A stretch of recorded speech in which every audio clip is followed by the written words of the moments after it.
The Bath of Aphrodite.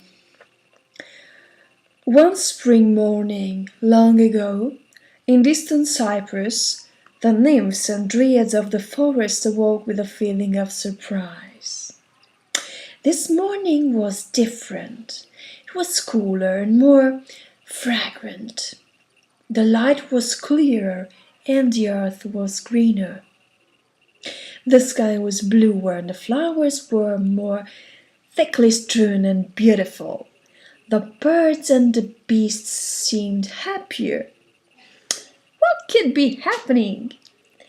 The mystery was soon solved. A new goddess had sprung from the waves and set foot upon the island. She was the goddess of beauty and love, the daughter of Uranus, the peerlessly lovely Aphrodite. How had all this come about? Listen. When Uranus, the lord of gods and men, was wounded with a sickle by the treacherous Cronus and lost his throne, a small piece of his flesh fell into the sea of the island of Cythera.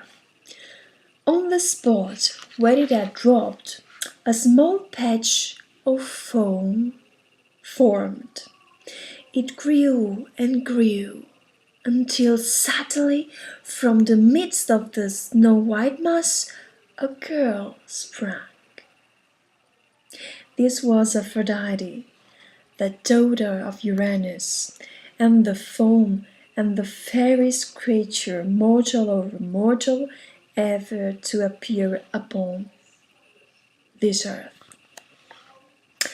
At the sight of so lovely goddess, the sea swelled with joy, and the fish jumped into the foam to delight her. Seabirds brought a great shell, like a chariot, and the goddess seated herself upon it. With a fluttering of countless wings and harsh shrieks of joy, the gulls drew the sea-borne chariot across the waves to Cyprus. When the goddess set foot upon the island, all nature rejoiced. As she passed by, fragrant flowers of many hues sprang up, and a carpet of cool green appeared beneath her feet, whilst overhead the birds sang cheerfully. The hours and the graces came at once to welcome and to tend her. They dressed the lovely goddess in a shining robe. They combed her golden hair until it was even more beautiful than before. And on her brow they placed a golden diadem decked with fragrant violets.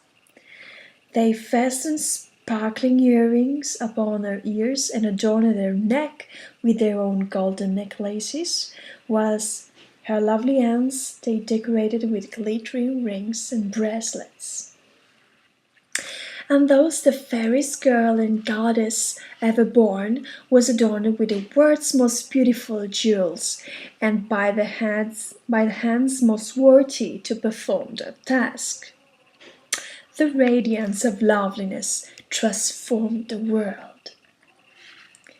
Now the sun shone brighter, and the birds sang more sweetly. The wild creatures of the forest would await her passing and gambol joyfully around her. Aphrodite walked proudly through a rejoicing nature, exulting in the power bestowed upon her by her grace and beauty. As yet the other gods had not set eyes upon her, but soon the hours and the graces set her lovely girl upon a billowy cloud and carried her swiftly to the Olympus.